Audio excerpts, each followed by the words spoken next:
পদত মেৰ ভিতৰত সম্পন্ন হ'ব শিক্ষক নিযুক্তি ভৱিষ্যতে শিক্ষা বিভাগত আৰু নহয় ঠিকাভিত্তিক শিক্ষকৰ নিযুক্তি কেৱল নিয়মীয়া পদতে সম্পন্ন হ'ব শিক্ষক নিযুক্তি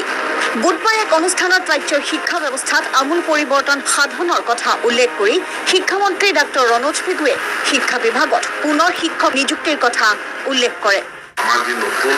নিযুক্তি হ'ব প্ৰায় 9,000 graduate teacher post graduate teacher নিযুক্তি হ'ব এইখিনি আমাৰ নিযুক্তি হওঁতে আমি কণ্টেক্সুৱেল আমি ল'ব নিবিচাৰোঁ বহুত পেইনফুল কথা যি শিক্ষক ল'ম আমি নিয়মীয়া শিক্ষকে ল'ব বিচাৰিম মুখ্যমন্ত্ৰীৰ বিশেষ আঁচনিৰ অধীনত দৰিদ্ৰ সীমাৰেখাৰ তলৰ শিক্ষাৰ্থীৰ বাবে বুধবাৰে বিনামূলীয়া নামভৰ্তিৰ বাবদ 18 কোটি টকা মুকলি কৰে ৰাজ্য চৰকাৰে চৰকাৰী আৰু প্ৰাদেশিকৃত বিদ্যালয়ৰ একাদশ আৰু দ্বাদশ শ্ৰেণীৰ সকলো দৰিদ্ৰ সীমাৰেখাৰ তলৰ শিক্ষাৰ্থীলৈ বিনামূলীয়া শিক্ষা লাভৰ বাবে এই পদক্ষেপ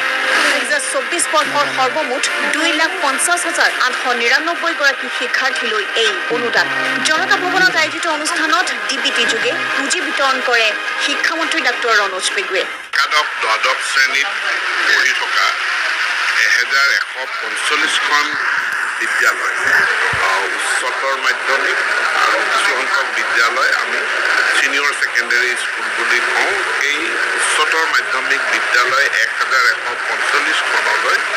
আজি আমি 18 কোটি টকা মুকলি কৰি দিওঁ আনহাতে 30 ডিচেম্বৰত শিক্ষক সংগঠনসমূহে হ'ব লগা বৈঠকত চূড়ান্ত হ'ব মাধ্যমিক শিক্ষকৰ চাকৰি সেৱা বিধি ইয়াৰ উপৰি শিক্ষাৰ্থীৰ পৰা টিউচন মাচুল লোৱাৰ বিৰোধিতা শিক্ষামন্ত্ৰীৰ কিছুমান বিদ্যালয় তেওঁলোকৰ যিখন মাচুল লোৱাৰ ৰচিদ তাত ক'ৰবাত মই টিউচন ফিটো দেখা পাওঁ গতিকে টিউচন ফিটো ল'ব নোৱাৰে অন্য ধৰণৰ যিবিলাক মেগাজিন ফিজ কালচাৰেল এক্টিভিটিজৰ ফিজ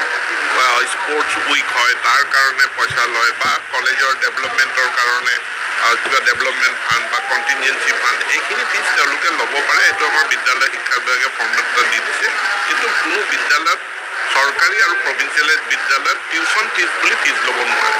শিক্ষা সেতু এপৰ সন্দৰ্ভতো মন্তব্য শিক্ষামন্ত্ৰীগৰাকীৰ টেকন'লজিৰ ছাপৰ্ট নহ'লে আমি আগুৱাব নোৱাৰোঁ যদি মোৰ হোৱাটছএপ এপটোত প্ৰব্লেম নাই যদি মোৰ ফেচবুক এপটোত প্ৰব্লেম নাই মোৰ টুইটাৰত যদি প্ৰব্লেম হোৱা নাই মোৰ ফোনপে'ত যদি প্ৰব্লেম হোৱা নাই মোৰ গুগল পে'ত যদি মোৰ প্ৰব্লেম হোৱা নাই মোৰ শিক্ষা সেতুত কিহৰ প্ৰব্লেম শিক্ষা সেতু টাইম টু টাইম আমি তাক অফলোড কৰিমেই তাৰো ৰিপেয়াৰিং ৰিন'ভেশ্যন হ'বই আৰু যিহেতু ই এটা টেকন'লজি আমি সম্পূৰ্ণৰূপে টেকন'লজিটো নজনাৰ কাৰণে আমি ক'ৰবাত কেতিয়াবা আমি মাজত হঠাৎ ওলাই গ'ল সমান্তৰালকৈ শিক্ষা ব্যৱস্থাত হ'ব লগা আমূল পৰিৱৰ্তন অনুসৰি আগন্তুক শিক্ষাবৰ্ষৰ পৰা সকলো বিদ্যালয়ত হ'ব স্মাৰ্ট ক্লাছ মাল্টিটাস্কিং ষ্টাফ নিয়োগ কৰা হ'ব বিদ্যালয়সমূহত ইউটিউব অনলাইন মাধ্যমেৰে হ'ব শিক্ষাৰ্থীৰ পাঠদান